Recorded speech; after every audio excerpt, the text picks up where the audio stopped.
क्या आप बात बात पर गुस्सा हो जाते हैं? आपको गुस्सा जल्दी आता है, आप गुस्से को कंट्रोल में करना चाहते हैं लेकिन कर नहीं पा रहे हैं। आपके दोस्त, आपके रिलेटिव इस कारण आपसे परेशान रहते हैं। तो ये वीडियो आपके लिए है। मैं आपको सिंपल सा 2 उपाय बताने जा रहा हूँ जिससे आप अपने गुस्से को शांत कर सकते हैं। इस उपाय को फॉलो कोई भी कर सकता है, आप भी कर सकते हैं। आप ही की तरह एक महिला को बहुत गुस्सा आता था। वह बात बात पर गुस्सा हो जाती थी, छोटी छोटी बातों पर अपने पति से झगड़ जाती थी, अपने बच्चों को डांट देती थी। इस कारण से उसके घर वाले उससे परेशान थे, उससे दुखी थे। ये महिला तो जानती थी कि मुझे गुस्सा जल्दी आता है, इस कारण से मेरे घर वाले मुझसे खपा रहते हैं। ये सोचती थी कि मैं अपने गुस्से को कैसे शांत करूं, कैसे काबू में करूं, लेकिन इसे कुछ समझ में नहीं आता था। एक दिन ये महिला अपने सहेली के पास में घूमने गई। अब दोनों के बीच में सामान्य चर्चा होने लगा। फिर बातों बातों में बताई कि मुझे गुस्सा जल्दी आता है, मैं कंट्रोल नहीं कर पाती और मैं अपने गुस्से को कंट्रोल में करना चाहती हूँ। तुम बताओ मैं क्या करूँ? तो उसके सहेली ने कहा, यार मुझे भी पहले बहुत गुस्सा आता था, मैं भी बात बात पर गुस्सा हो जाती थी। इस कारण से मेरा जीवन बहुत ही अस्त व्यस्त हो गया था। मेरा पति मेरे से नाखुश थी, इसलिए उन्होंने मेरे लिए विलायत से एक दवा लाया है और ये दवा बहुत ही अच्छा काम करता है। जब से उस दवा को मैं ले रही हूँ बहुत ही शांत हो गई हूँ। अब मुझे गुस्सा नहीं आता। चाहो तो तुम भी आजमा करके देख लो। हाँ, लेकिन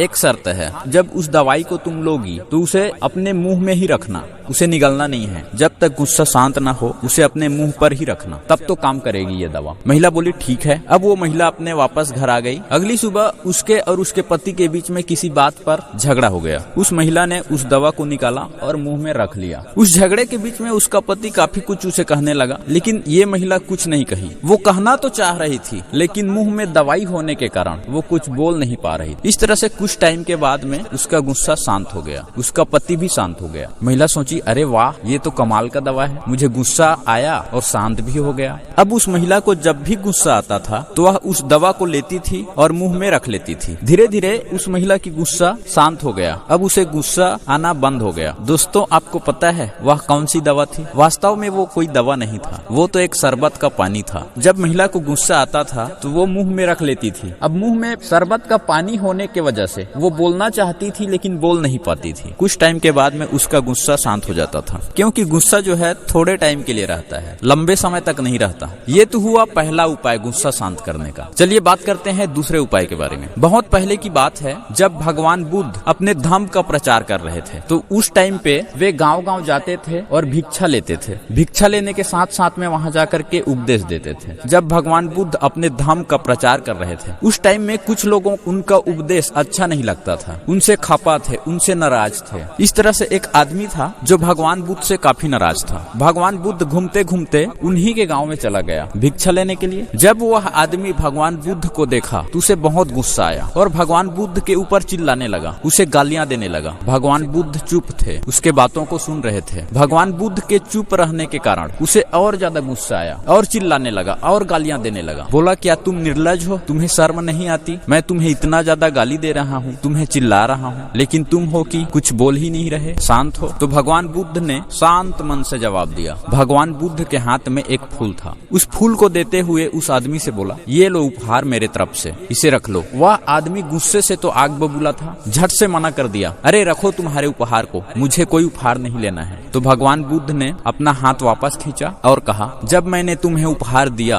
और तुमने स्वीकार नहीं किया तो वह उपहार किसके पास है? आदमी बोला, वो उपहार तो तुम्हारे ही पास है। फिर भगवान बुद्ध ने कहा, इसी तरह से तुमने मुझे गालियां दी, अपनी सारी भड़ास निकाली, तुम चिल्लाए, लेकिन मैं तुम्हारे बातों को, तुम्हारे गालियों को लिया ही नहीं, तो किसके पास रहेगा? वह आदमी शर्म से झुक गया और भगवान बुद्ध के चरणों में गिर गया और बोला, भगवान मुझे क्षमा कीजिए, मुझसे बहुत बड़ी भूल हो गई, मुझे अपने चरणों में लीजिए। इस तरह से वह भगवान बुद्ध के चरणों में चला गया और उन्होंने भगवान बुद्ध से दीक्षा ले ली। दोस्तों, ये था गुस्सा को शांत करने का दूसरा उपाय। उपाय ये था, कोई भी गुस्सा करे आपको शांत रहना है। कोई आप पे कितना भी चिल्लाए आपको शांत रहना है। जब आप शांत रहते हैं तो सामने वाले का गुस्सा भी कुछ समय के बाद में शांत हो जाता है। जब आपको गुस्सा आए तब भी आप शांत रहिए, आपको कुछ बोलना ही नहीं है। जब भी गुस्सा आए शांत हो जाइए, किसी से कुछ मत कहिए। कुछ ही समय में आपका गुस्सा यूं ही शांत हो जाएगा। और इस तरह से आप बार बार प्रयास करेंगे। जब जब आपको गुस्सा आएगा तब तब आप चुप रहेंगे तो आप देखेंगे कुछ समय के बाद में आपको गुस्सा बिल्कुल भी नहीं आता और आपका स्वभाव जो है बदल गया है। आप एक अच्छे व्यक्ति बन गए हैं, आपको गुस्सा बिल्कुल भी नहीं आता। दोस्तों ये थी गुस्सा शांत करने की उपाय। उम्मीद करता हूँ आपको अच्छा लगा हो। दोस्तों इस उपाय को उपयोग में लाने के बाद में क्या आपका भी गुस्सा शांत हो गया? कमेंट बॉक्स में जरूर बताइए। चलिए मिलता हूँ आपसे फिर अगले वीडियो में, तब तक के लिए आपका धन्यवाद।